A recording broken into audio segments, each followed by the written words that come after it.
Before Garth Brooks, country music had stars. After Garth Brooks, it had superstars. Before him, country concerts filled arenas. After him, they filled stadiums. Before Garth, country music was a genre. After Garth, it became a global business. Millions of albums would be sold, records would fall, stadiums would sell out in minutes. Artists who came after him would spend decades trying to recreate what seemed effortless. But none of it was guaranteed. In fact, Nashville almost missed him entirely. Before he became the biggest country artist in history, he was just another musician driving between Oklahoma bars, wondering if his dream had already passed him by. The question isn't how Garth Brooks became famous. The question is, how did one man change country music forever? Garth Brooks wasn't born into the Nashville music machine. He grew up in Yukon, Oklahoma, where sports mattered just as much as music. His father, Troy Brooks, worked as a draftsman for an oil company. His mother, Colleen Carroll Brooks, had once been a professional country singer who appeared on Ozark Jubilee in the late 1950s.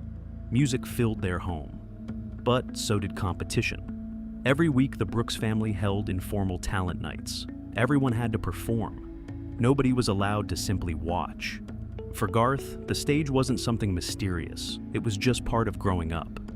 Ironically, music wasn't even his first dream. He loved athletics, especially track and field. At Oklahoma State University, he earned a javelin scholarship. If you'd asked his classmates what his future looked like, many probably would have guessed professional sports, not country music. Yet music kept pulling him back. He played local clubs, college bars, honky-tonks, small crowds, sometimes just enough people to cover the band's gas money. He wasn't trying to reinvent country music. He was simply trying to make a living. Unlike many Nashville hopefuls, Garth wasn't interested in standing still behind a microphone. He loved George Strait, but he also loved Billy Joel, Journey, Kiss, Queen. He watched rock concerts carefully. Not for the music, for the performance, the lights, the energy, the way audiences became part of the show. No one realized it then. But Garth wasn't preparing to become another country singer. He was quietly designing a completely different kind of country concert. In the early 1980s, Garth made the trip every aspiring country artist dreamed about: Nashville. It didn't go well. Record labels weren't interested. Industry executives didn't hear a future superstar. They heard another talented singer in a city already full of them. Discouraged, Garth returned home to Oklahoma. He married his college sweetheart, Sandy Mall. He continued playing local venues. Life settled into something comfortable. Music became a job, not a dream. For many artists, that's where the story ends. But for Garth Brooks, the biggest chapter hadn't even begun. By the mid-1980s, Sandy encouraged him to try Nashville one more time. It wasn't an easy decision. They packed up everything they owned and moved east with no guarantee that anyone would care. This time, someone finally did. Producer Alan Reynolds saw something others had missed. Not just a voice, a storyteller, an entertainer, someone audiences couldn't take their eyes off. In 1989, Capitol Records released Garth Brooks' debut album. The first single, Much Too Young to Feel This Damn Old, earned attention. Then came If Tomorrow Never Comes. Suddenly, country radio had a new star. But success wasn't the same as changing history. That moment was still coming. And when it arrived, it would begin with a song that almost nobody expected to become one of the greatest sing-alongs in American music. Country music had seen hitmakers before. It had seen legends: Johnny Cash, George Jones, Merle Haggard, George Strait. Each had left an undeniable mark on the genre. But by the late 1980s, the blueprint hadn't changed much. Artists stood beneath the spotlight. Bands played behind them. The audience watched. Country concerts were performances. No one expected that formula to change, least of all because of a 20-something singer from Oklahoma. Garth Brooks' debut album had given Nashville reason to pay attention. Much Too Young to Feel This Damn Old introduced his voice. If Tomorrow Never Comes proved he could deliver heartfelt ballads that resonated with listeners across the country. Then, the dance arrived. Almost immediately, it became something more than a hit. Written by Tony Arata, the song reflected on love, sacrifice, and the idea that life's greatest joys are often inseparable from its greatest heartbreaks.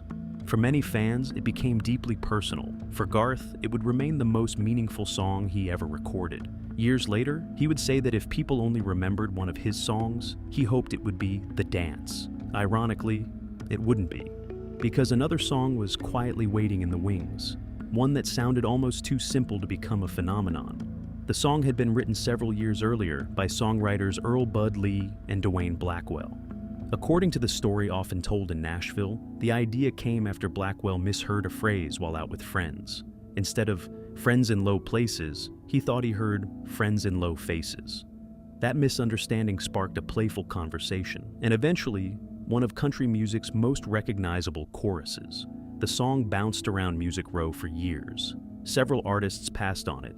It wasn't considered revolutionary. It wasn't especially sophisticated. It was funny, relatable, a little rowdy. The kind of song people sang after midnight with a drink in their hand. Producer Alan Reynolds immediately recognized something others had missed. Not because of the lyrics, because of the audience. He could already hear thousands of people singing it together. When Garth stepped into the studio to record Friends in Low Places, no one believed they were recording one of the defining songs in country music history. There were no grand speeches, no feeling that history was being made, just another recording session. The arrangement stayed remarkably simple. A shuffle beat, acoustic guitar, steel guitar, piano, nothing flashy, nothing overproduced. The magic wasn't in the instrumentation, it was in the invitation. Almost every line felt designed to be sung by ordinary people, not just listened to, sung. That distinction would change everything. When the song was released in the summer of 1990, audiences responded immediately. It climbed to #1 on the country charts. But chart positions couldn't explain what was happening. Fans weren't simply buying the record, they were claiming it. It became the soundtrack to weddings, college parties, county fairs, neighborhood bars, tailgates, family reunions, anywhere people gathered together. Within months, it wasn't just one of Garth Brooks' biggest songs. It was becoming country music's unofficial anthem, but something even bigger was happening. Every night, Garth watched audiences respond. At first, they sang the chorus, then entire verses. Soon, he barely needed to sing at all. Thousands of voices carried the song for him. Instead of standing still behind the microphone, Garth ran across the stage. He climbed onto speakers, he slid across platforms, he leaped into the air. He wore a wireless headset long before many country performers considered it necessary. The crowd wasn't watching a concert anymore. They were participating in one. And for many fans, it felt unlike anything country music had ever seen. Traditionalists weren't always sure what to make of it. Some believed country concerts weren't supposed to look like rock shows. Others questioned whether the spectacle threatened the music itself. But audiences answered those criticisms every time tickets went on sale. Shows sold out faster, venues grew larger, the demand kept growing. Ironically, the more Garth borrowed from rock concerts, the more people fell in love with country music. Then came the numbers. Album after album shattered expectations. No Fences sold millions, then millions more. Eventually, it became one of the best-selling country albums of all time. Suddenly, people who had never considered themselves country music fans knew every word to Friends in Low Places. The boundaries between genres began to blur. Country music wasn't just reaching new listeners. It was becoming part of mainstream American culture, and standing at the center of it all was a man in a black hat who had never set out to start a revolution. But revolutions come with a price. The bigger Garth Brooks became, the more impossible it became to stay simply Garth. Every album had to be bigger, every concert had to be louder. Every tour had to break another record. The audience expected more. The industry expected more. America expected more. And before long, even Garth Brooks began to wonder whether anyone could live up to the legend they had created.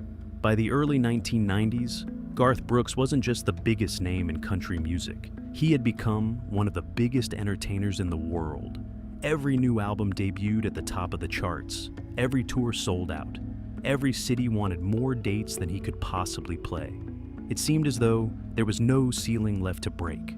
With each passing year, the records kept falling. Rope in the Wind became the first country album ever to debut at #1 on the Billboard 200. Albums like The Chase, In Pieces, Fresh Horses, and Sevens continued to sell in astonishing numbers. Millions turned into tens of millions. Then tens of millions became well over 100 million records sold in the United States alone. For a time, the only solo artist selling more albums than Garth Brooks was Elvis Presley. But numbers only told part of the story. The real revolution happened every night the lights went down. His concerts became events, not because of elaborate choreography, not because of backup dancers, because of energy. Garth sprinted from one side of the stage to the other. He climbed lighting rigs. He disappeared into the audience. He returned covered in sweat, his voice often hoarse by the final encore. Fans didn't leave saying they'd heard a great concert. They left believing they'd witnessed something unforgettable. Soon, other country artists began raising their own production values. Larger stages, better lighting, video screens, arena tours. Without realizing it, much of the industry had started following the blueprint Garth created. Ironically, the thing that made him different also created a problem. How do you top the biggest tour you've ever done? How do you improve on an album that sells millions? How do you exceed expectations that no one had ever reached before? Every success became the new baseline. Every triumph became the minimum expectation. The bar kept moving higher, and everyone expected Garth Brooks to clear it, again, and again, and again. Then, in 1999, he made perhaps the most unexpected decision of his career. He introduced the world to Chris Gaines. The fictional rock alter ego arrived complete with a new look, a fictional biography, and a pop rock album intended to accompany a planned feature film. Garth wasn't trying to abandon country music. He was trying to challenge himself creatively, to prove he could be something other than the man in the black hat. But audiences were confused. Many didn't understand the concept. Critics questioned the project. The film was ultimately canceled, leaving the album without the story it had been designed to support. For one of the first times in his career, Garth Brooks had taken a creative risk that didn't connect with the public. Years later, many fans would revisit the music with a new appreciation. But at the time, it reminded everyone of something important. Even the biggest superstar in country music wasn't immune to failure. Yet the greatest challenge of Garth's career had nothing to do with album sales or concert tickets. It was happening at home, behind the headlines. Garth and his wife, Sandy Mall, were raising 3 daughters, Taylor, August, and Allie, as his career reached unimaginable heights. The demands only grew: longer tours, more television appearances, more time away from home. Eventually, the balance became impossible. In 2000, Garth Brooks stunned the entertainment world by announcing that he was stepping away from music. Not because he had run out of ideas, not because audiences had stopped showing up, not because his career was fading. He walked away because he wanted to be present while his daughters were growing up. At the height of his fame, he chose fatherhood over superstardom. To many fans, it made no sense. Why would the biggest artist in country music retire? Why leave when every album still topped the charts? Why step away while stadiums still sold out? The answer was surprisingly simple. For years, Garth Brooks had been giving everything he had to his audience. Now, he wanted to give that same commitment to his family. It was perhaps the only decision bigger than his career itself. For nearly a decade, country music moved forward without the man who had transformed it. New stars emerged, new sounds dominated radio. But his influence never disappeared. Every arena show, every stadium tour, every artist who treated country music like a full-scale spectacle was building on foundations Garth Brooks had already laid. His absence didn't erase his impact. If anything, it made people realize just how much he had changed. Eventually, he would return. The black hat, the sold-out arenas, the thunderous sing-alongs, the unmistakable energy.